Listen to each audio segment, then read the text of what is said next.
On January 7, 2012, Desiree Thompson was in a domestic violence situation with her husband, Edward Gibson. This was after police say her husband, Edward Gibson, physically abused her inside their California City home. The DA's office said in a release, Desiree Thompson went missing, and the investigation into her death went cold for 10 years after no leads developed to find her whereabouts. Miss Thompson had left her home at 6 p.m. that night to visit a friend and last spoke to her mother around 8:30 p.m. Desiree's mother asked her to call again when she got home safely. But that phone call never came, and Desiree Thompson was never heard from again. She was last seen at a liquor store in California City that night. In July of 2022, the Kern County coroner confirmed Thompson's remains were found in the backyard of Jose William Lara's former home in California City. According to the DA's office, there was no new information on the disappearance for almost a decade, until 2 informants came forward with information about who had murdered Thompson. The informants reported that Lara had confessed to them what he had done in 2012, and they were able to assist law enforcement by providing invaluable leads that helped to solve the case. With the help of the Federal Bureau of Investigations, Edwards Air Force Base, the Kern Regional Crime Lab, and the Department of Justice, the California City Police Department was able to establish that Lara killed Desiree with DNA and other forensic science evidence, according to the DA's office. The DA's office said the evidence at trial established that Lara had met Desiree as she walked home and taken her back to his home, where he killed her. Lara then disposed of Desiree's body in his backyard, where her remains were ultimately located by law enforcement.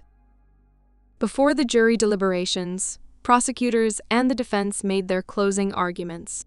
Christine Antonios, the prosecuting attorney, said Lara was kicked out of a Diablo party, which filled him with rage. He wanted to take revenge on someone, so he killed Thompson, someone there, who he didn't know.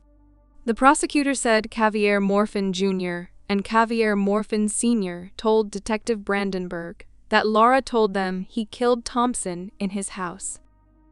He told them he took a girl home, he slammed her head into a fridge, he stabbed her, he burned her, he buried her, Antonio said. Desiree's burned remains were found in the backyard of Lara's former home. Mark Stamper, the 61-year-old's attorney, said Lara needed money and was doing side jobs at the time. He said, Gibson hired Lara to bury Thompson. That's not just a reasonable conclusion, Stamper said. That is a common-sense conclusion, that the man who threatened his wife with a gun, murdered her, and hired someone else to get rid of the body, my client. Eyewitness News spoke with her mother after learning the news. She says she is still getting her thoughts together. The trial began on May 9, 2023. Lara faces a sentence of up to 25 years to life for the conviction. District Attorney Cynthia Zimmer commented on 3 verdicts, including George Richard Smith and Andrew Barraza, stating, "It is essential that increased violent crime rates are countered with effective prosecution. These murder verdicts reflect the dedication that prosecutors in the DA's homicide unit have towards seeking justice for victims of violent crime. Whether it is a cold case murder from a decade ago, a domestic violence homicide and cover-up, or a shooting on city streets, the DA's homicide unit is hard at work putting killers behind bars and providing justice to victims and their families." After deliberating for around 30 minutes, a jury gave a unanimous guilty verdict to Jose William Lara.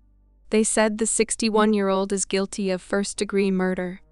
On Friday, June 16, 2023, Judge Michael Bush sentenced Lara to 25 years to life in prison.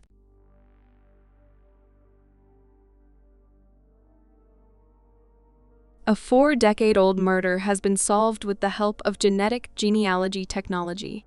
It was early in the morning of September 28, 1981, when the body of then 23-year-old Laura Kempton was discovered in her apartment in Portsmouth after a night out with a friend.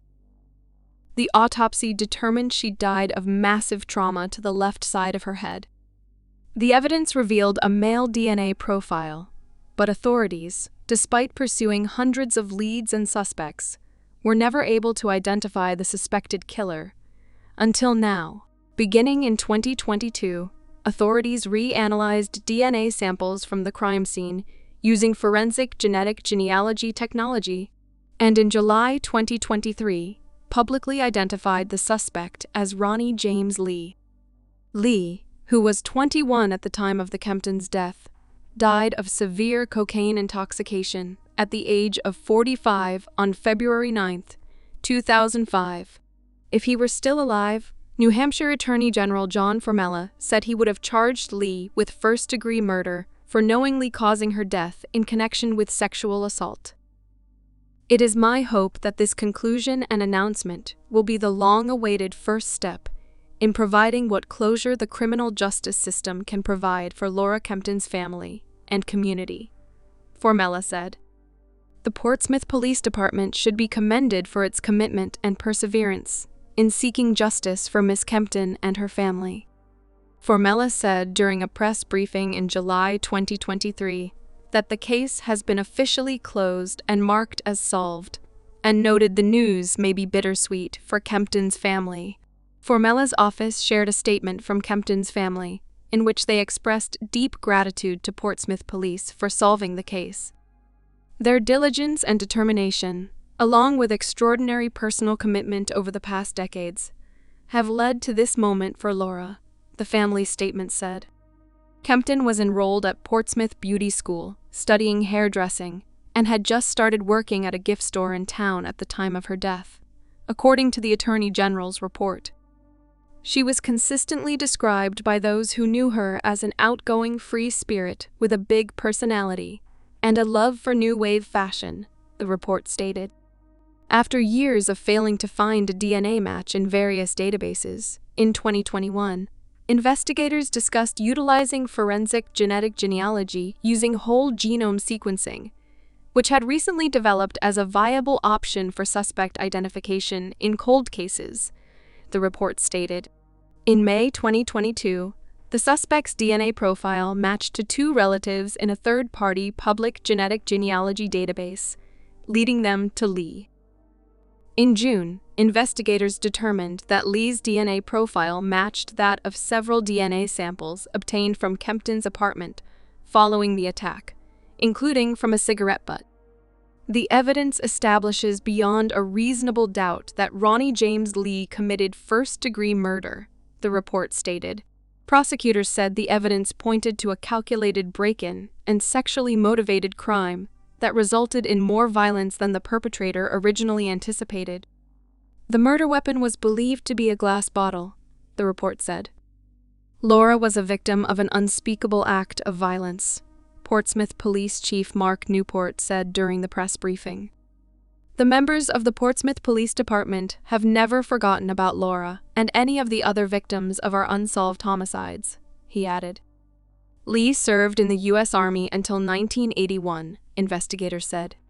He was convicted in 1987 of charges stemming from a burglary that included a sexual assault in Keene, New Hampshire, and was incarcerated from December 1987 to July 1990 in state prison.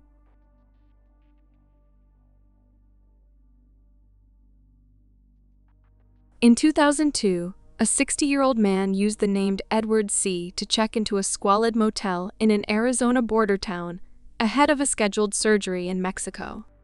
But he never checked out.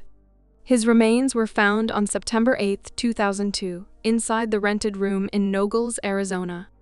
Although his fingerprints were recovered, authorities were unable to formally identify the man, who had listed an address in Florida, and he was unceremoniously interred as Nogales John Doe. Now, 2 decades later, a group of 19 students at Ramapo College of New Jersey have used genetic genealogy to assist Arizona authorities, ultimately cracking the case late last month, school officials stated. By analyzing unique patterns on DNA from a blood sample, Ramapo students identified the man as Donald Sigurd Hadland Jr., a 60-year-old who had ventured hundreds of miles from his New Mexico home to save money on a medical procedure.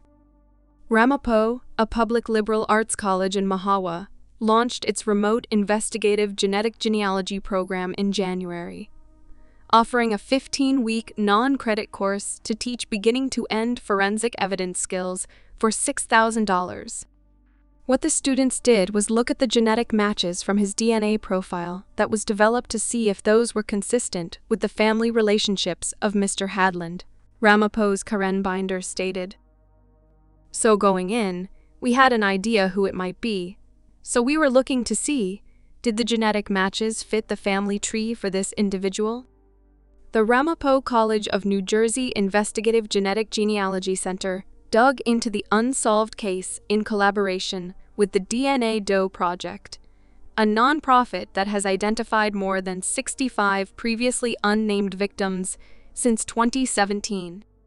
The Pima County, Arizona, Office of the Medical Examiner sought help from the groups earlier this year, Binder said. The original police investigation had gotten confusing when Edward C., the name used by the man found in the seedy motel, was linked to identity theft and fraud in St. Petersburg, Florida, where he had said he was from. A fingerprint search led to Donald Hadland, but investigators couldn't determine if that, too, was a fake name. DNA analysis from the extracted blood sample enabled Ramapo students to develop a profile of Nogle's John Doe in the GAD Match genealogy database. Since they already had a lead thanks to the fingerprint, students examined matches from the Nogle's John Doe DNA profile and found some fairly close relatives who were consistent with Hadland's family tree, Binder said. We call it an investigative lead, she continued. When we come up with the identity of a person based on their genetic matches, we hand that over to the medical examiner, and that was done in early May. That led investigators to Hadland's ex-wife, with whom he had a son, Pima County forensic anthropologist Bruce Anderson stated. The woman told authorities she hadn't seen Hadland since the late 1980s, when he left the pair, he said. The profiles of Hadland's son and 2 grandsons, which the trio released to the genealogy database, confirmed the man found in the Nogles motel was Hadland. It could have been that both Edward and Donald were false identities used by this person, Binder said. It could have been anybody, but once we looked at the DNA matches, we knew it was Mr. Hadland. Hadland died from an accidental opioid barbiturate overdose, Pima Country officials confirmed. Attempts to reach his relatives were unsuccessful. Binder, who directs the IGG certificate program, said the Ramapo team built out Hadland's family tree using the GADmatch.com genealogy database, the same method which helped investigators track down the notorious Golden State Killer in 2018, decades after Joseph James DeAngelo raped and murdered women across California.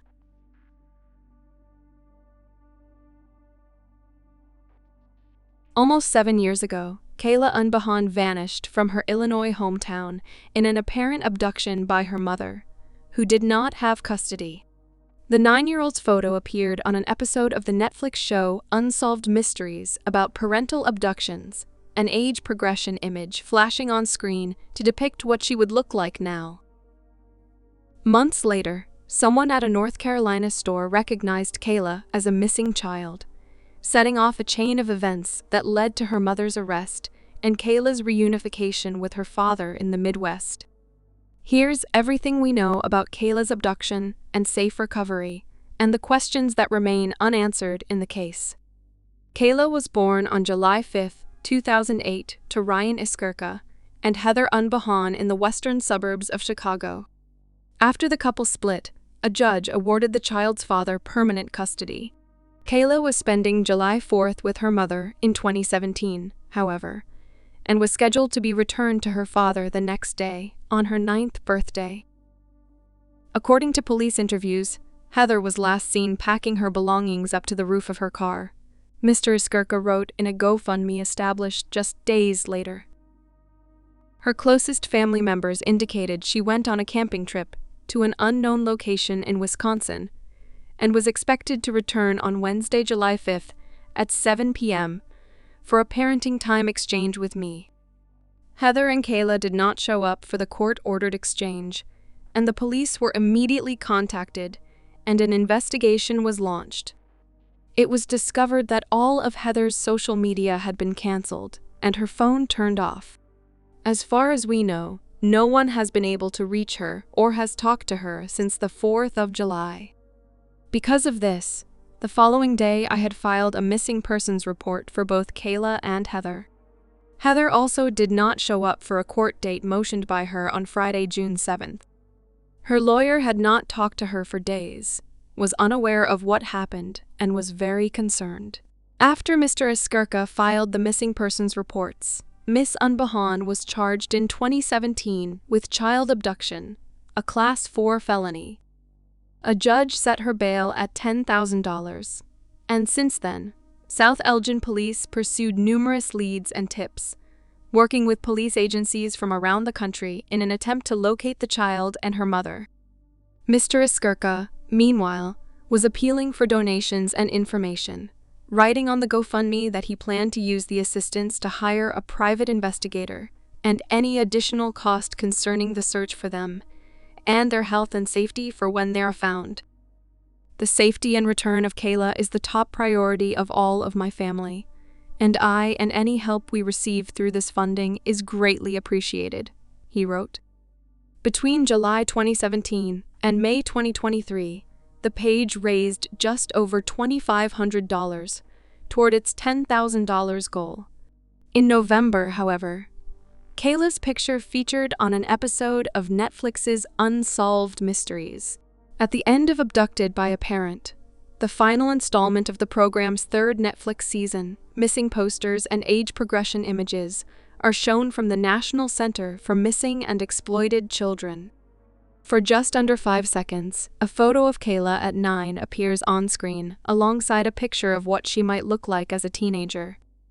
A Bring Kayla Home Facebook page, meanwhile, was also promoting the age progression image, sharing it as recently as April 21st. Created the same day as the GoFundMe, 5 days after Kayla was last seen in Wheaton with her mother, the page has more than 7,000 followers. Kayla and her mother were at Westgate Regional Shopping Center on Saturday evening, 13th of May, in Asheville, North Carolina, when they caught the notice of a person at upmarket consignment shop Plato's Closet, according to authorities. That person recognized Unbehaun and recalled that the child was missing. Kane County State's Attorney's Office posted on social media. A store employee immediately contacted Asheville Police, who contacted South Elgin Police. South Elgin Police confirmed the identity of the two individuals as Heather Unbehaun and the missing child. Heather Unbehaun, 40, was subsequently taken into custody, and Kayla has since been reunited with her father. Mr. Iskirka, in a statement issued through the National Center for Missing and Exploited Children, that he was overjoyed that Kayla is home safe. I want to thank the South Elgin Police Department, the National Center for Missing and Exploited Children, and all of the law enforcement agencies who assisted with her case, Mr. Iskirka continued. I also want to thank all of the followers on the Bring Kayla Home Facebook page, who helped keep her story alive and were instrumental in spreading awareness. We ask for privacy as we get to know each other again and navigate this new beginning. South Elgin Chief of Police Jerry Kroxike also thanked citizens across the country and other law enforcement agencies who worked so dedicatedly to help bring Kayla home. We are overjoyed to report that the child is in good condition and in good spirits since being reunited with her father, he said in a release. Law enforcement agencies and well-wishers were celebrating across several states as the case offered hope to investigators and families looking for people who've been missing for years. I certainly think this is a unique case, Asheville Police Lieutenant Jonathan Brown stated. It is unusual. It's not a case that we see routinely or often. He marveled at how Kayla's mother had managed to go undetected for years. What's most unusual is the ability to stay off the grid, if you will, for that period of time, he said. Typically, we leave a technological breadcrumb, and those are usually very easy and quick to be tracked down. This was not. Following Mrs. Unbehaun's arrest in Buncombe County, she was charged with the felony offense of extradition, which she declined to waive.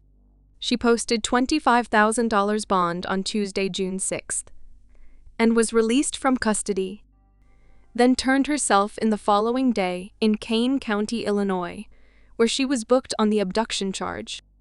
The 40-year-old appeared before Judge Julia Yetter on Thursday, May 18th, and has been released on bond with an electronic monitoring device. Kayla's father obtained an order of protection against Miss Unbehaun, who is barred from being within 1,000 feet of his residence and cannot leave Illinois without court permission.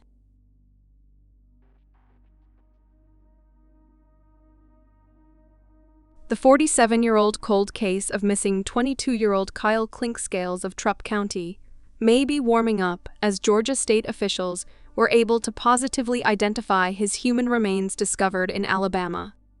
Kyle's car, a 1974 Ford Pinto, was recovered from a creek in Chambers County, Alabama, back in 2021. Authorities said the car was still holding his belongings and his skeletal remains.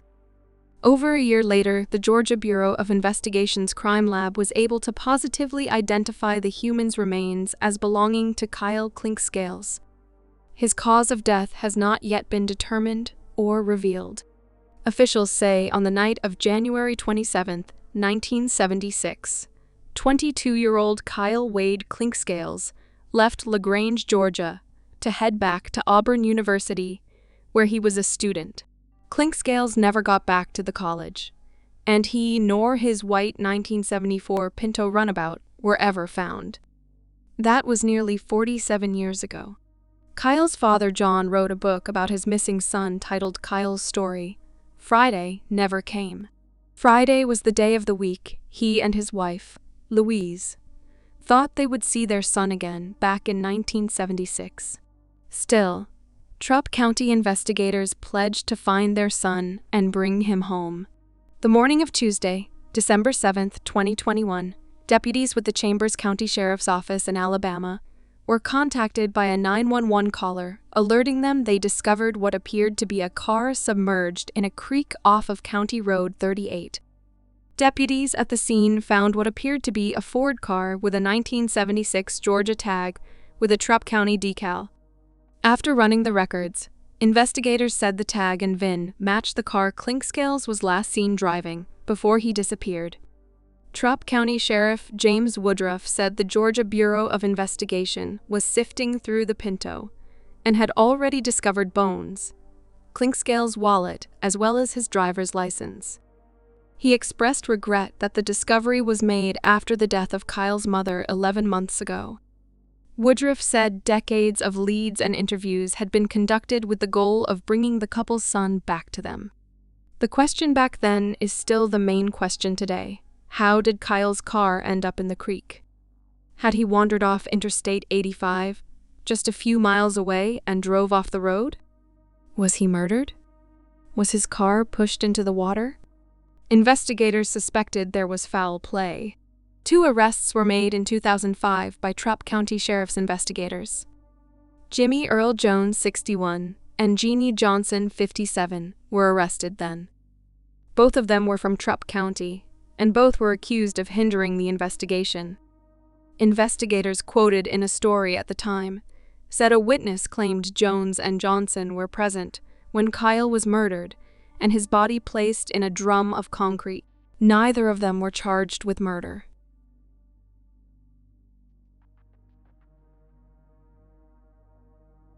State Police. Yeah, there's somebody after me. I'm sorry? There's somebody after me. Where are you? There's somebody after me. Okay, where are you? There's somebody after me. Where are you, ma'am? I don't know. You're driving right now? No, I'm inside the house. I'm sorry? I'm inside the house. What house? I don't know. Can you trace where I am? I'm sorry? Can you trace where I am? No, I can't. What's your callback number you're calling from? Huh? What phone number are you calling from? What is after me? This is the 911 call Shannan Gilbert made before she vanished. Early on the morning of May 1, 2010, Shannan Gilbert, who lived in New Jersey, traveled with her driver from Manhattan to meet a man at his home in Oak Beach on Long Island.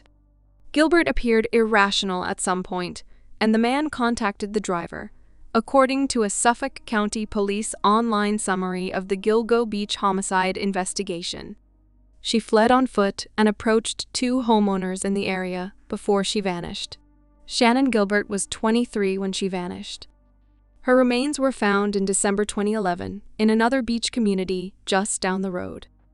The driver and the man Gilbert visited that morning were investigated and cleared of criminal involvement in her death, according to police. An analysis by the FBI and a psychiatrist of a 911 call Gilbert made at the time, as well as the circumstances of her disappearance, found that her death was not consistent with her being the victim of violence or of a violent offender, according to Suffolk County Police. In the frantic 911 call, Gilbert screamed, "They're trying to kill me!" The search for her led to the discovery of the other victims, more than 7 months after Gilbert's disappearance. Gilbert's remains were found in Oak Beach a year later. In 2016, Marie Gilbert and Ray held a news conference to announce that an independent autopsy on Shannan's remains found that her death was consistent with homicidal strangulation, but there was insufficient information to determine a definitive cause of death. Holding a photo of her eldest child, Marie Gilbert told reporters that day, "This is my daughter Shannan. She was not perfect. No one is perfect, but she was loved. She was cared for. She does not deserve to be forgotten." Over the years, Marie Gilbert's daughters often appeared alongside her at news conferences and vigils for the victims. But Ray said daughter Sarah was never the same after Shannan went missing and her remains later discovered. She was driven mad quite substantially by the death of her beloved sister, he said. She looked up to Shannan as, a demigod, and she was broken-hearted by what had happened, and it was all simmering in that little mind all that time. On an afternoon in July 2016, Sarah Gilbert invited her mother to her home. She stabbed Marie Gilbert 227 times, bludgeoned her with a fire extinguisher, and sprayed fire extinguisher foam into her mouth, according to a 2021 ruling upholding Sarah's conviction by the New York State Supreme Court. Appellate Division, 3rd Judicial Department. Sarah Gilbert wrote on Facebook, "So as a lot of you may know, my mother passed away yesterday. She was murdered by my sister, Sarah, who was battling a mental illness for 2.5 years. My sisters Stevie and I are incredibly devastated beyond words as our mother was the backbone of the family." Police responded to a call from one of Sarah's sisters. Outside the home, Sherry Gilbert told officers that Sarah called her that morning and told her that she was hearing voices, the document said. Inside, police found Marie Gilbert's body and Sarah smoking a cigarette. In body camera footage played for the jury at trial, Sarah told police in a soft voice, "I killed my mom," though she later said Gilbert was still alive. Sarah told police that before the killing she heard voices referring to her mother as the devil and a bad god, and directing her to kill Gilbert. Marie loved her daughter, Ray said. She went to her death, knowing when she was going to that house that she was in danger. Sarah's younger sister, Stevie Smith, testified for the prosecution at trial, saying that Sarah had a strained relationship with the victim, who had obtained custody of defendant's son following a February 2016 incident in which defendant drowned a puppy in front of the child. The prosecution maintained that Sarah plotted the killing after her mother had Sarah arrested months earlier for killing the puppy. The defense argued that Sarah harbored delusions fueled by years of abuse and mental illness. A forensic psychologist testified for the defense that Sarah suffered from acute symptoms of schizophrenia at the time of the killing. "We have no doubt that defendant suffers from a debilitating mental illness that blurs the lines of fiction and reality, and we are certainly sympathetic to the difficult life circumstances she has endured, the ruling said. The proof, however, reasonably supports the jury's finding that, at the time of the killing, defendant had the substantial capacity to know and appreciate both the nature and consequences of her conduct, and that such conduct was wrong.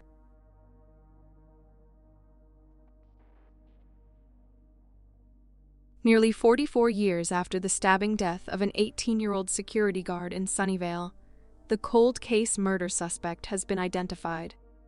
In 1979, Estella Mena worked as a security guard in Sunnyvale for a business located at 444 DeGuine Drive, officials said. On October 27th of that year, Sunnyvale officers responded to a report of an assault at the business and located Mena in the lobby, suffering from multiple stab wounds. Deputy District Attorney Rob Baker said county investigators and Sunnyvale detectives used DNA from crime scene evidence that had been uploaded into a national database to conclusively identify Sam Silva of Colorado as the man who fatally stabbed Elena during a rape attempt at her place of work in 1979. Silva died in 2008 in a Colorado prison while serving a sentence on a gun charge. Baker said Silva likely had met Mena previously, when both worked at Great America. Silva and his victim were both 18 years old at the time of their deadly encounter. An office worker had interrupted the attack, causing the suspect to flee. Mena's killer remained unidentified until a new DNA analysis in 2023 by the Santa Clara County Crime Lab of blood on her shoes and clothing in the evidence file from 1979. The blood samples collected at the crime scene enabled the DA's cold case unit to crack the case. Baker said the Estella murder was one of the first cases the cold case unit looked into after District Attorney Jeff Rosen established it in 2011.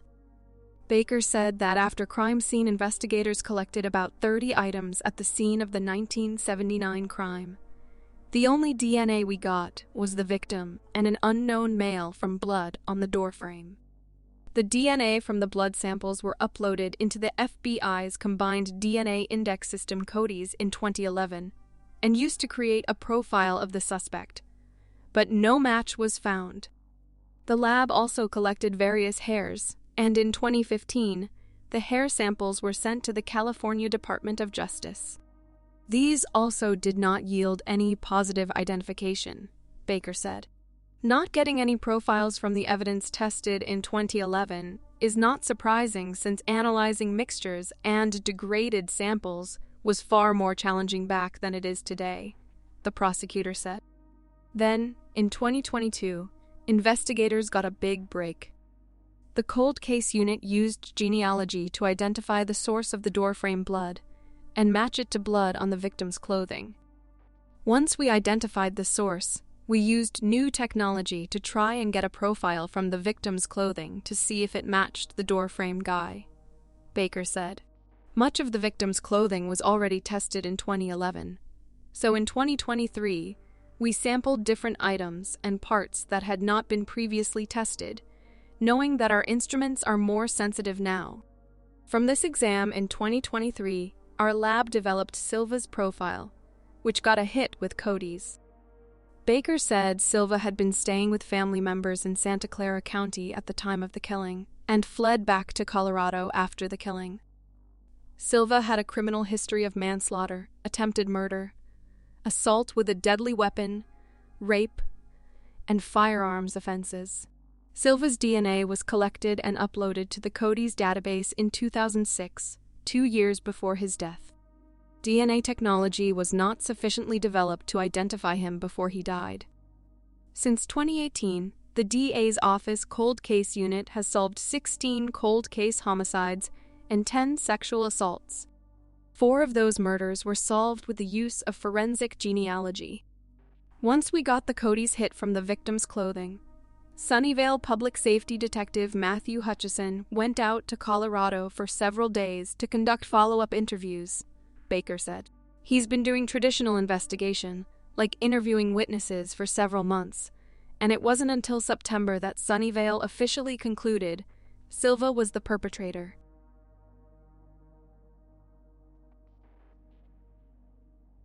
Investigators identified a 9-year-old girl's killer more than 50 years after she was abducted, less than a block from her Georgia home. 9-year-old Debbie Lynn Randall, third grader, was walking home January 13, 1972, from a laundromat about a half block away, when she was abducted, raped, and strangled to death. A near citywide search for Randall was initiated and included about 4,000 volunteers. A group of Southern Tech students found her remains 16 days later. Marietta police followed up on hundreds of leads without success. In October 2001, detectives sent a hair removed from Randall's body for DNA testing. The Cobb County Cold Case Unit received the case in 2015. In May of that year, a piece of clothing from Randall was sent for an updated test. Both pieces of evidence were then used to create a partial profile of a suspect. John and Juanita Randall died in recent years without ever knowing who kidnapped, raped, and strangled their daughter after she went across the street from their family's home north of Atlanta, Georgia, to run an errand in 1972. But authorities never stopped pursuing the truth about Debbie's slaying, and in September of this year, their community learned the identity of her killer. By all indications, it was a stranger who ultimately died by suicide, authorities announced, citing the results of an investigation that combined evidence collected shortly after Randall's death, as well as DNA technology.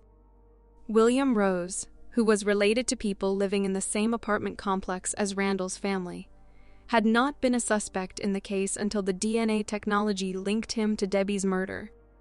Debbie's brother, Melvin Randall, stated, "It's a relief to my family that it was no one that we knew. And it's just great that it's over.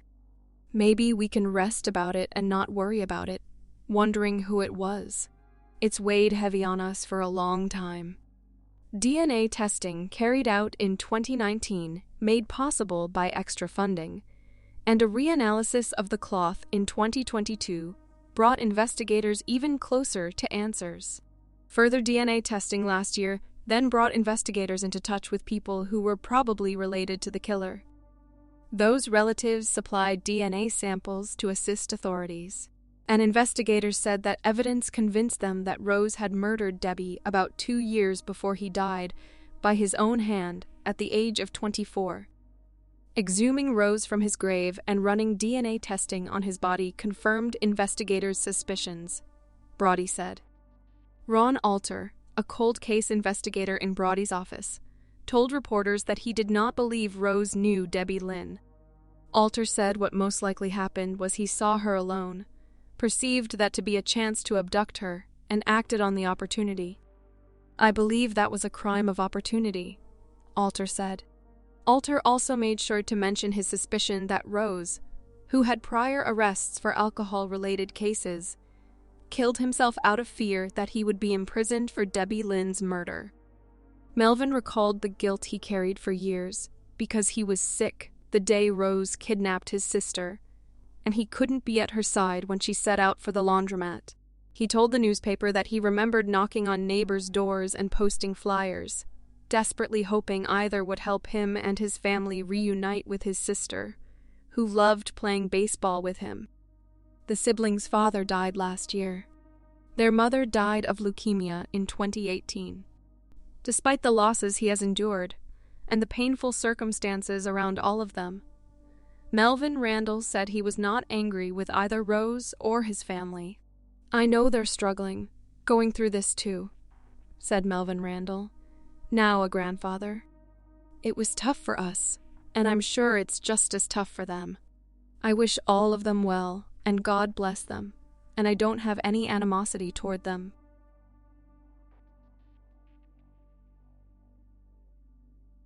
In the early morning hours of February 20th, 1987, Terry Wood came home from a night of bowling to discover his wife, Roxanne, dead on the kitchen floor in their home in Niles, Michigan. Detectives say Roxanne Wood had been sexually assaulted and her throat slashed. DNA was preserved from the crime scene, but given technological limitations of the time, there wasn't enough evidence to charge any suspects. The case went cold. Then, 34 years later, investigative genetic genealogist Gabriela Vargas got to work on what had been deemed unsolvable by many because of the scant amount of DNA that was left. Roxanne Wood took on a motherly role with her younger siblings, Brad and Janet. On the evening of February 19, 1987, Roxanne and Terry Wood met at home after work. The couple drove separate cars to a restaurant and had dinner together. Later, they went to a nearby bowling alley where investigators say Terry played in a league. The next day, Roxanne Wood headed home from a night out with friends about 45 minutes before her husband, Terry. When Terry got home, he found Roxanne dead on the kitchen floor. He called local police and said, "My wife has been murdered. She is dead. She has been cut." When investigators from the Michigan State Police arrived at the Wood home, they took photos of the scene, and Terry was questioned by police. Roxanne's body was examined for more evidence. Investigators at the scene found no evidence of forced entry, raising suspicion. According to investigators, Terry also seemed to get belligerent with first responders that night. And when Terry was brought to the station for routine questioning, he quickly asked for an attorney. This set off alarm bells for investigators. Janet Wood stated, an investigator told Terry while looking into Roxanne's murder, "I believe you're the killer, and I will not rest until you're behind bars." Janet Wood says she always knew Terry didn't kill her sister. She added, the possibility of her sister's killer still being out there. "I didn't lose hope ever. I mean, this guy just didn't do this and then lead a clean, pristine life the rest of his life." Due to limitations on technology in 1987, Roxanne Wood's murder case went cold. The Michigan State Police still had a tiny amount of the 1987 DNA evidence from Roxanne's case. In 2020, more than 30 years after Roxanne was killed, they started looking into new ways to solve the case with some innovation. In 2020, Professor Ashlyn Kirsten and students at Western Michigan University in Kalamazoo, Michigan started helping the Michigan State Police with the Roxanne Wood case. The students digitized more than 3,500 pages from the 1987 case file, making it quicker and easier to search through evidence for information. The officers are able to search by name and see if they've already been interviewed, said student Samantha Rogers. Things that they wouldn't be able to do just flipping through thousands of pages. Detective First Lieutenant Chuck Christensen took the investigation a step further and reached out to genetic genealogist and president of Identifinders International, Colleen Fitzpatrick. Her company helps identify unidentified remains and people involved in violent crimes by looking at their DNA. In 2020, Identifinders International started looking into the unidentified DNA left from Roxanne's case. "We found out there was, what I would call, a gnat's eyebrow of DNA left, about 3% of what we normally use," said Colleen Fitzpatrick. "It really did feel impossible. After about 10 months of testing the small amount of DNA left to solve the Roxanne Wood case, Colleen Fitzpatrick discussed the case with Identifinders International consultant, Gabriela Vargas. After months without success, Fitzpatrick didn't want to disappoint investigators. Vargas looked at the case file and generated a genetic profile from the killer's trace DNA. She then entered the DNA information into an online database. In April 2021, Gabriela Vargas used the online DNA database to start building a family tree of the suspect. That family tree led to a man named Patrick Gilham, who was living in South Bend, Indiana, not far from where Roxanne Wood was killed. Investigators surveilled Gilham with the hope of collecting his DNA.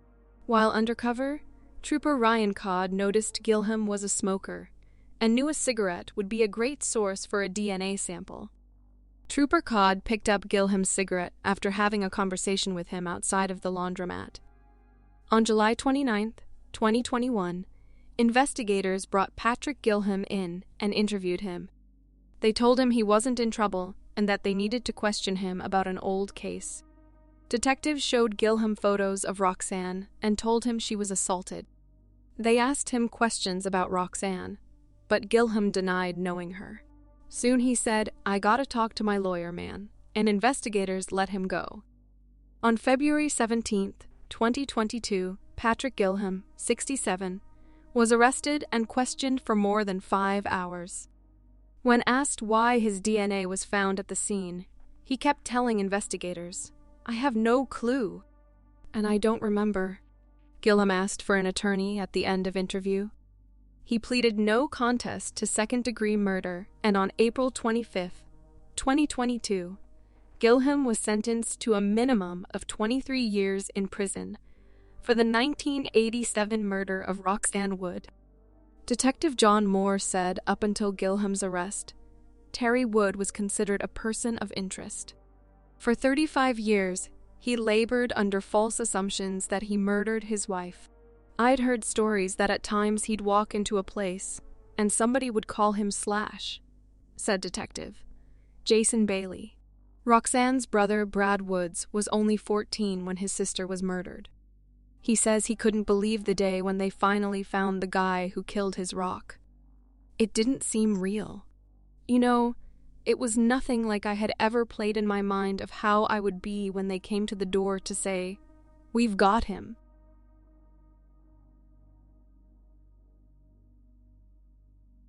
A man in 1987 was almost convicted for the murder of a 6-year-old boy in Solano County. Officials said DNA technology not only proved him innocent, but led investigators to crack the cold case 36 years later. Jeremy Stoner was kidnapped near his Vallejo home and found dead 4 days later on Sherman Island in Sacramento County.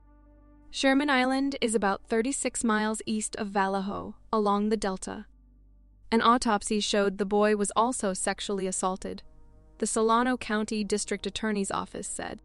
Investigators originally suspected Sean Melton in 1987, charging him with murder and kidnapping, because he appeared to have knowledge only the person responsible for the child's death would know. But his case was dismissed after a jury could not reach a verdict. It turns out those juries got it right. A different man, Fred Kane, 69, has now been charged with kidnapping and murdering Jeremy. It's unfortunate that Mr. Melton was tried for a crime he did not commit, Abrams said. The prosecutor said DNA technology that was not available decades ago has tied Kane to the killing. It's such an important tool because it can not only solve crimes, like we believe it solved this one, but it can also exonerate somebody who's innocent. But Melton, the original suspect, died in 2000 without being able to be here to know he's exonerated, Abrams said. It turns out Kane, the current suspect, was interviewed by police shortly after the kidnapping. But that same day, Melton, a self-styled investigator, walked into the Vallejo Police Department with theories about the case. He was either an investigator or private investigator, or a wannabe investigator, but he really wanted to help solve this case, Abrams said.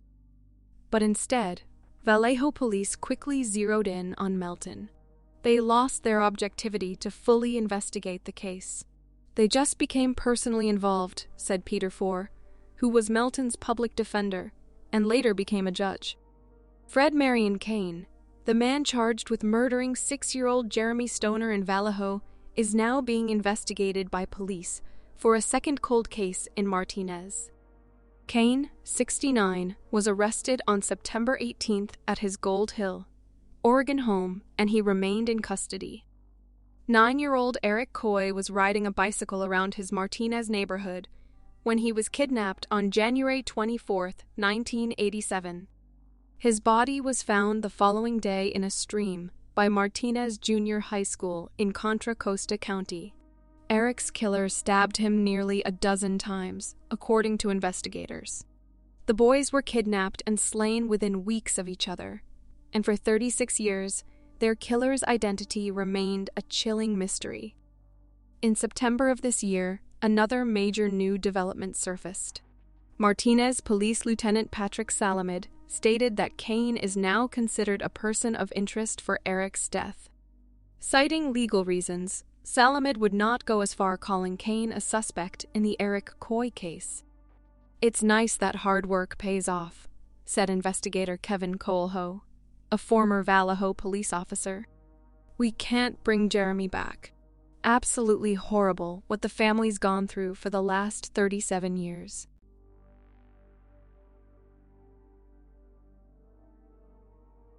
On May 26, 1990, Marlene Warren was having breakfast with her son, Joe Ahrens, when he says a clown approached their front door, carrying a basket of flowers and 2 balloons. Ahrens remembers his mother gleefully answering the door and accepting the apparent gifts, not expecting what she said at that moment. "How pretty," would be her final words. Within seconds, police say, the clown lifted a gun and shot Warren in the head, ending her life and starting a decades-long search for answers. Marlene Warren was someone without any known enemies, said Palm Beach County State Attorney Dave Ehrenberg. This was an assassination. This was not a random act of violence. Immediately after Marlene Warren's shooting, investigators tried to figure out who could possibly want the mother and small business owner dead. They soon focused on her husband, Michael Warren, who was also Aaron's stepfather. Aaron says, based on what his mother had told him, there was good reason. She said, "If anything does happen to me, your father did it," said Aaron's. "I told her no way. He would never do anything like that." She said, "Don't put it past him." Investigators learned about a possible motive. Michael Warren appeared to be having an affair with a colleague, Sheila Keene, who repossessed cars at the auto business he ran. In the hours after the murder of Marlene Warren, the suspects became clear, Ehrenberg said. It was Sheila Keene, and it was Michael Warren. But Michael Warren had an alibi. Authorities confirmed that Michael Warren was in a car with friends headed to a horse race at the time Marlene was shot, and he was ruled out as the shooter. When investigators spoke to Keene about her whereabouts, she claimed to be searching for cars to repossess, but was unable to verify her exact location.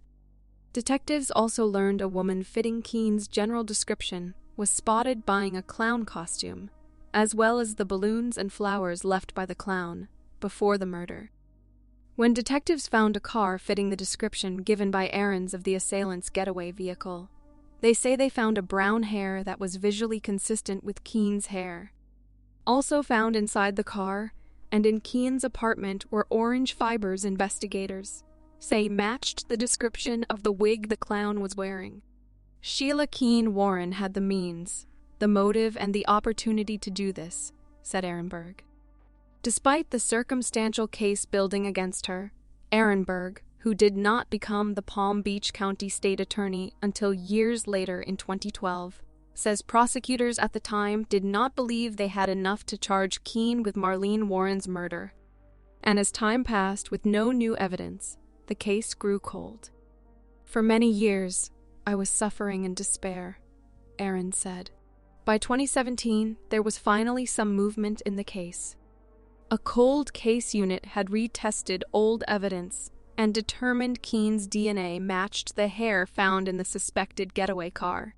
When investigators started looking for Keene, they learned she had started a new life with an old flame, Michael Warren. The couple got married in 2002, 12 years after the murder. Here's someone whose wife had been murdered and he just married the chief suspect, said Ehrenberg. When you combine the fact that the two of them were in an affair, and then later, they got married, it did seem like mission accomplished. The Warrens had been running a burger joint called Purple Cow for several years in Kingsport, Tennessee. According to former employees at the restaurant, there were rumors Keene Warren had shot Michael Warren's former wife, and that she had committed the crime dressed as a clown. Detectives spoke to one employee who said Keene Warren had dressed as a clown at the restaurant one year during Halloween, and even provided detectives with a picture of her appearing in clown makeup. Sheila Keene Warren was arrested for Marlene Warren's murder on September 26, 2017, 27 years after the shooting. She probably never thought in a million years she'd be held accountable for her crimes, says Ehrenberg about the arrest. She thought she got away with it. Keene Warren's defense attorney Greg Rosenfeld says not only is she not guilty, but her arrest was the result of the Palm Beach County State Attorney's Office's reckless desire to close a notorious cold case. We will never know who killed Marlene Warren because the Palm Beach County Sheriff's Office and the State Attorney's Office did such a poor job investigating this case, said Rosenfeld. I can tell you without question that it was not Sheila Keene. Sheila Keene Warren, 59, pleaded guilty to second-degree murder in a deal that will likely see her released from prison in no more than 2 years. Long suspected of being the shooter, Keene Warren has been jailed awaiting trial for first-degree murder since 2017, when Palm Beach County Sheriff's investigators said improvements in DNA technology proved that a hair found in the clown's getaway car came from her. Keene Warren has insisted, however, that she is not the killer. The deal calls for a 12-year sentence, but Keene Warren has already served 6 years awaiting trial. Also, Florida law in 1990 allowed significant time off for good behavior, so Rosenfeld expects her to be released early next year. Thank you for watching. If you enjoyed the video, please like and subscribe to stay tuned with the latest uploads.